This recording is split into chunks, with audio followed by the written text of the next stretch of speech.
함께 나눌 말씀 요한복음 19장 38절에서 42절까지 있습니다. 요한복음 19장 38절에서 42절까지 말씀 우리 한 목소리로 같이 봉독하겠습니다. 요한복음 19장 38절에서 42절 마지막 절까지 시작. 아리마대 사람 요셉은 예수의 제자이다. 유대인이 두려워 그것을 숨기더니 이 후에 빌라도에게 예수의 시체를 가져가기를 구하매 빌라도가 허락한지라. 이에 가서 예수의 시체를 가져가니라. 일찍이 예수께 밤에 찾아왔던 니고데모도 모략과 치면서 그것을 100리터쯤 가지고 온지라. 이에 예수의 시체를 가져다가 유대인의 장례 법대로 그 향품과 함께 세마파로 쌌더라. 예수께서 십자가에 못 박히신 곳에 동산이 있고 동산 안에 아직 사람을 장사한 일이 없는 새 무덤이 있는지라. 이날은 유대인의 준비일이요 또 무덤이 가까운 고로 예수를 거기 두니라. 아멘. 사랑하는 성도 여러분, 평안하십니까? 오늘은 예수님을 향한 마지막 섬김과 헌신이 나오는 장면입니다. 당시 부자요 사내들인 의원이었던 아리마대 요셉과 니고데모가 나서게 되는데요. 그들은 숨은 제자들이었습니다. 그들은 가장 필요할 때 가장 적절한 봉사를 주님께 드리게 되었던 거죠. 그들의 권세와 물질이 없었다면 불가능한 섬김이었을 겁니다. 당시 예수님을 쫓아다녔던 제자들은 꿈도 못 꾸는 일이죠. 왜냐하면 그만큼 돈이 많이 들어가는 일이고 권세가 필요했던 일이기 때문에 그렇습니다. 때로는요 이런 사람들이 교회에도 필요합니다. 다 나름대로 쓰임새가 다르기 때문에 그런 겁니다. 세상적인 권세와 물질을 이렇게 쓴다면 그것도 값진 일이 되겠죠. 자, 예수님의 장례는 당시 예법으로 보면 왕의 장례에 해당했습니다. 왕의 장례다. 니고데모가 가져온 향유는 약 40kg 되는 것으로 베다니에서 마리아가 예수님께 부었다가 사람들의 낭비라고 불평했던 양의 약 100배가 됩니다. 여러분 기억하시죠? 마리아가 정말 비싼 향유를 드렸다고 누구한테 구사리를 받아요? 가는 유다한테 또 제자들한테 야, 이 비싼 것으로 가난한 사람들 도와주지 여기다 허비하냐 막 이런 얘기를 했잖아요. 근데 그 양이 얼마라고요? 오늘 니고데모의 100분의 1밖에 안 된다라는 겁니다. 100분의 1을 했어도 성경에서 영원히 기억될 것이라고 했는데 참 오늘 니고데모도 이런 귀한 것을 예수님께 드리게 되는 겁니다. 오늘 니고데모는 값어치로만 따진다면 정말 어마어마했다는 겁니다. 당시 왕에게 사용할 만큼의 그런 양이 이 양이라는 거죠. 또한 품질 역시 뒤지지 않았습니다. 아마 이것이 오늘 말씀의 핵심이 아닐까요? 사뭇 다른 이유에서지만 요셉과 니고데모는 빌라도의 명패에 동의했다는 말입니다. 명패에 뭐라고 써있죠? 유대인의 왕이다. 어떻게 보면 유대인의 왕이라는 것을 받아들이는 거죠. 그러면서 왕의 제사를 지금 드리고 있는 겁니다.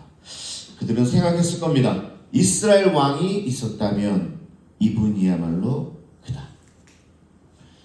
왕이었다면 바로 이분일 것이다. 유대인의 왕이시다. 이런 믿음을 가지고 아마 전부를 드리지 않았을까. 니고데모가 그렇게 드리게 되죠. 우리는 이 아리마대 요셉이라는 인물을 요한복음에서 처음 접하게 되는데요. 니고데모는 이미 나왔던 인물이죠. 자, 다른 설명에 따르면 요셉은 무덤의 주인이었다라는 겁니다.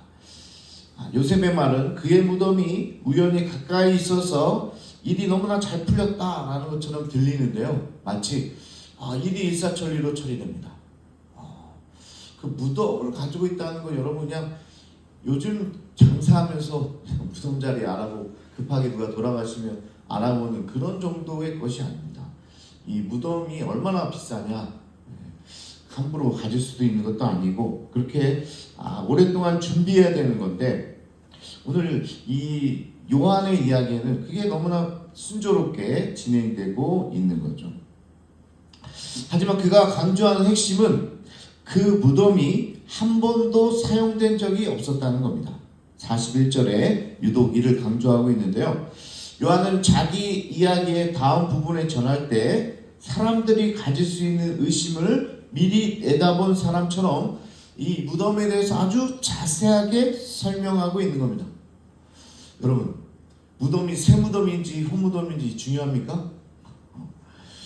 근데 이 저자 요한이요, 그 다음 사람들이 어떻게 이야기하는지를 너무나 잘 알고 있기 때문에 오늘 이거에 대해서 자세히 설명하는 겁니다. 사람들이 이야기하겠죠. 야, 어떤 실수가 있었는지 몰라. 혹시 무덤을 혼동할 수도 있잖아. 원래부터 그 무덤은 빈 무덤이었고 다른 무덤에 예수님을 장사했잖아. 뭐 이렇게 생각할 수 있기 때문에 지금 이 요셉이 어떻게 예수님의 무덤을 준비했는지, 이것이 새 무덤이고 빈 무덤이었는지를 자세하게 이야기하고 있는 겁니다. 처음 예수님을 장사한 무덤이라는 거죠.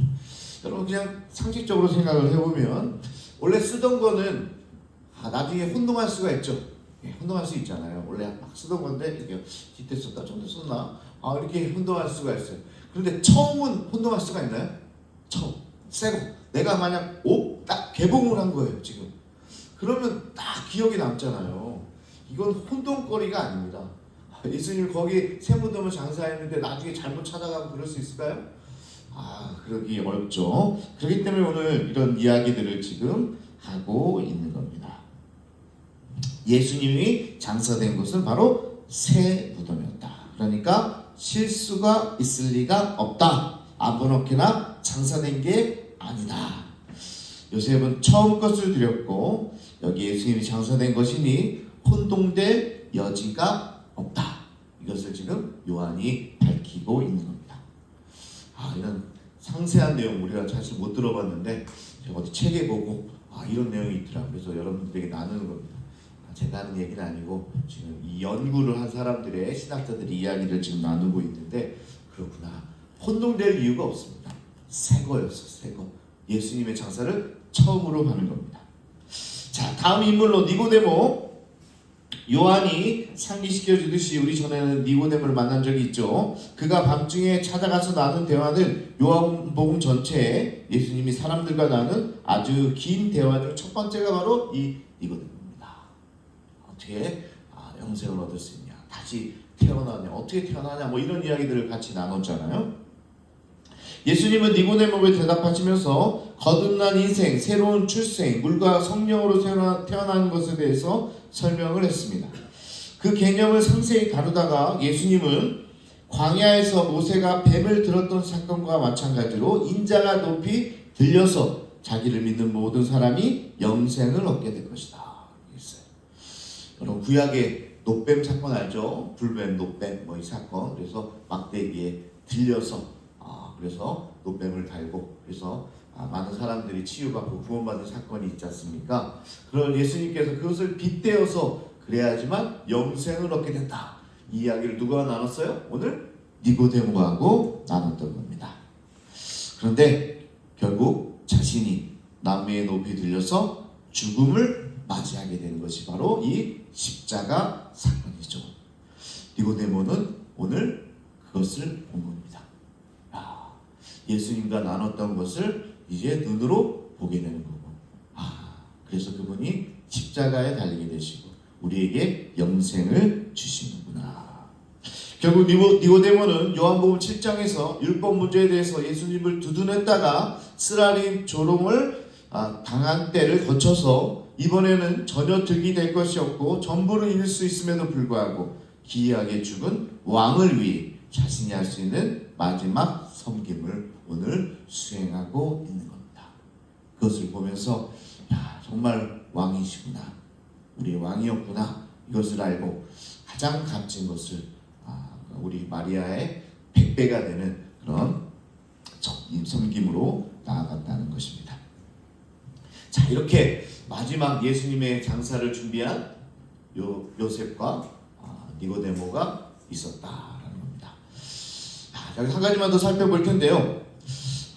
이때 당시에 장례 관습이 오늘날과 다르기 때문에 여러분 좀 이해할 필요가 있어서 좀 말씀을 드립니다.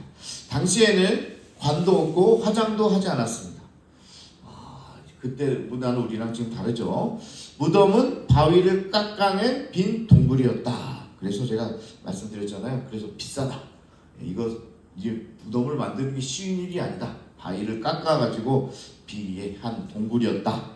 그런 동굴을 무덤으로 만들려면 손이 많이 가기 때문에 당시 무덤은 여러 번 사용했을 것이다 라는 겁니다. 그래서 여러 번 이 무덤을 사용하게 되는데요. 시신이 완전히 부패하면 유골을 거두어서 유골함에 넣어 동굴 뒤편이나 혹 다른 안전한 곳에 보관된 것입니다. 자, 그렇듯 장례가 오늘날의 현대식 장례와는 달리 두 단계로 진행되었던 거죠. 지금은 어떻게 돼요? 우리가 3일장을 이렇게 하잖아요. 우리나라 같은 경우는 한번 3일 동안 장례를 치르게 됩니다. 그러면 끝나는 거죠. 그런데 예전에는 어떻게 해요? 장례는 어떻게 보면 2번을 치르게 되는 거예요. 일단은 장사를 지내서 어디에요? 무덤에 두고, 무덤에 둔 시신이 완전히 부패하면 유골을 얻어가지고 또 모아가지고 그것을 다른 곳에 안전한, 동굴 뒤편도 좋고 안전한 곳에 두었다는 겁니다. 자, 그런데 그러면 어떻게 돼요? 장례가 시간이 길어지게 되는 거죠. 그래서 어떤 장례는요, 두 번 하게 되고 길어지는데 1년이 넘게 걸릴 때도 있습니다. 시신이 빨리 부패하고 또 이렇게 유골이 딱 모아지면 또 바로 뺄 수가 있는데, 그렇지 못하면 계속 둬야 되죠. 근데 문제는 뭐예요? 무덤이 비싸요. 비싸니까 한 번만 사용하기 좀 어렵잖아요. 그러니까 그 동시에 다른 시신을 같이 둘 때도 있는 거죠. 그러니까 그렇게 두니까 이제 헷갈릴 수도 있고 그렇게 다는 거예요. 그리고 그렇기 때문에 비싸기 때문에 그런 여러 가지 이 상황에 따라서 그렇게 할 때도 있다는 겁니다. 그렇기 때문에 심지어 1년 이상 걸리고 그렇기 때문에 엄청난 양의 향유와 함께 촌조각으로 시신을 싸두는 이유가 여기에 있었다는 거죠. 니고데모도 엄청난 양의 향유를 가져온 이유도 이렇게 설명이 됩니다.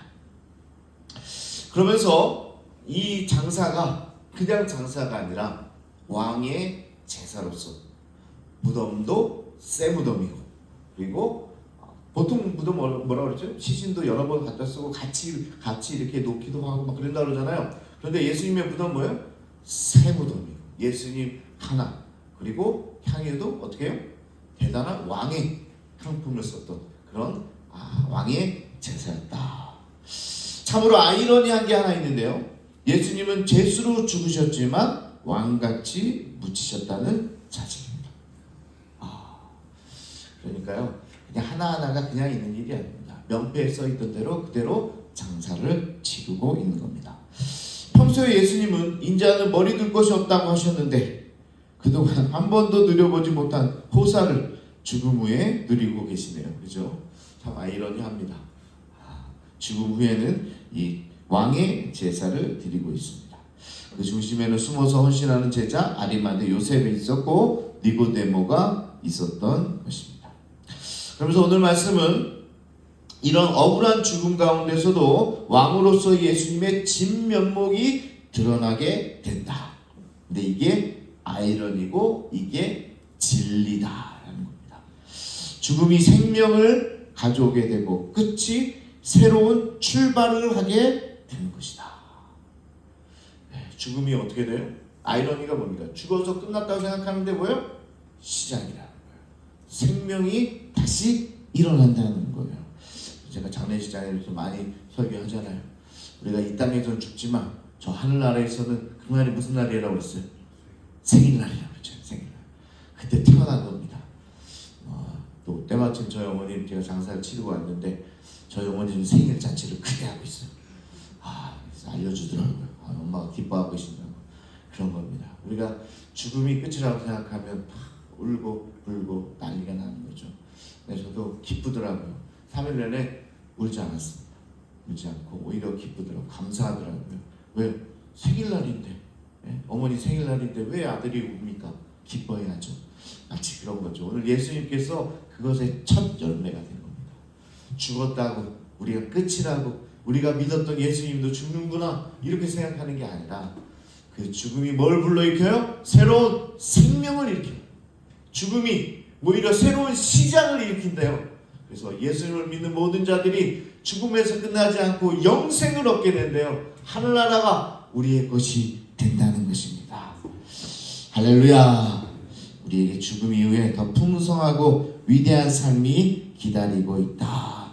예수님의 죽음이 오늘 이것을 가르쳐 주고 있다. 예수님은 거기에 무덤에 계시지 않고 하나님 나라의 천국에서 우리를 기다리고 계신다라는 겁니다. 그래서 빈 무덤이 되는 거예요. 죽음에서 끝나지 않고 다시 사는 거예요. 혼동된 게 아니에요, 여러분. 새 무덤에 예수님께서 잠깐 있다가 다시 살아나신 겁니다.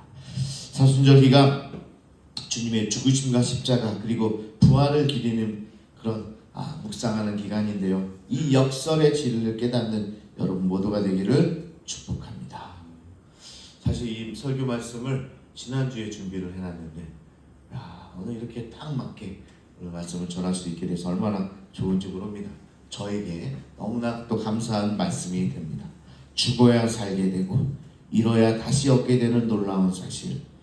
예수님 그렇게 죽으셨지만 사흘 만에 부활하셔서 영원히 우리와 함께 하시고, 그리고 이를 믿는 자들은 동일하게 예수님이 사셨던 것처럼 죽음이 끝이 아니라 다시 언젠가 만나게 될 거고, 또 그 천국의 소망으로 우리가 오늘을 살아낼 것입니다. 자, 오늘 예수님의 죽음, 부활, 이제 계속 요한복음을 살펴보고 있는데, 이 사순절에 여러분들이 묵상함으로 그렇게 여러분도 생명을 바라보면서 영생을 바라보면서 승리하는 우리 공동체 되기를 축복합니다. 이 시간 우리 주여 한번 부르시고 함께 동성으로 기도하겠습니다. 끝이 아니다. 오히려 예수님의 죽음은 살아계실 때는 정말 머리 들 곳이 없었지만, 예수님의 죽음이 왕의 제사처럼 사람들이 섬기게 됐고, 또한 정말 왕의 제사처럼 죽음에서 부활하시고 생명을 우리에게 주시는 귀한 놀라운 역사의 현장, 그 말씀을 들었고, 이제 그 말씀을 들은 자들마다 나도 예수님처럼 부활의 생명에 참여하게 된다는 것에 감사하면서 오늘도 승리하는 삶을 살게 해달라고 이 시간 주여 한번 부르시고 우리 통성으로 함께 기도하도록 하겠습니다. 주여